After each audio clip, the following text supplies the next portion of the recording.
Can anyone please guess the price of this reputable paper? Right here? What do you think this costs? About 20 cents. 20 cents. Do I get it better for higher? More than 20 cents? What about lower? How about a nickel? I got a nickel on the back. How about lower than a nickel?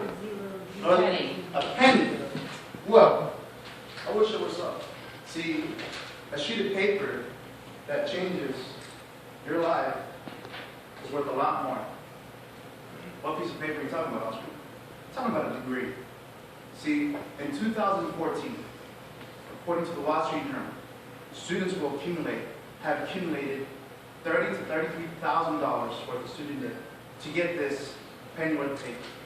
So, today, ladies and gentlemen, I'm here to encourage you on why a tuition-free college will directly and indirectly lessen our student debt, our national student debt, excuse me, and why it will create a better America for the future.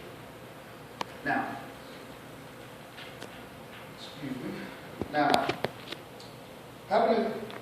according to the Consumer Financial Protection Bureau, American consumers have borrowed $1.3 trillion for the student debt. That's a trillion with a T, not with a B. T1 is big. Now, this debt does not include the type of debt where you go up to mom and pop and say, hey, mom and dad, I am low on some food money, can I please get some money? That doesn't include that. It doesn't include credit cards that you take out to pay for books when perhaps programs can cover your costs. It does not include personal loans that you may take out from a bank as well. It only includes the $30,000 that students will carry once they graduate. It only covers that. Now also, so that's a direct way that acquiring student debt will affect you. Now, Oscar, you said you're going to talk about indirect. Well, let's get to it. According to Forbes.com, there is a thing called debt-to-income ratio. Now, here's the example. If you earn $4,000 before Uncle Sam takes this cut, right? Say you have $300 worth of expenses at your house. I wish, right? You take $300. Add $600 that you will pay for your student debt. Add those two debts, and that's now $900 that goes out of the house before you even touch it, because you know that's going to happen every single month. See, when a banker sits in front of you and he sees that number of $900 going out to debt, he doesn't see $900. He sees a percentage figure. That $900 from that $4,000 equates to 22.5% of your income. At least 22.5.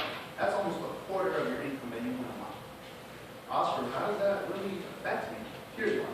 When a banker sees that 25% of your income is going to debt, when you go up to him and say, I would like a loan to purchase my dream home, the one that I've worked for my entire life, he could potentially say no, because he will say you have too much debt, and you are a risk, even though you've done everything you can possibly to achieve this dream. That's how indirectly student debt can affect you. Now, and it's a sad thing in America, when you interview potential college students. See, my sister is a class of 2013 from Colombo Valley High School. I talked to a friend and I would say, hey, so, what college are you looking to? One that I can afford. What major do you have? Well, I guess it just stays to one where I can afford it. It's a shame that students have to mold their major, mold their dreams to something that they can afford. It's a complete shame. Now, I'm also a realist. I understand that this is the all wonderful show where I say, you get free college, you get free college, and everybody look at me see, degree for you for free. I understand that is not the case.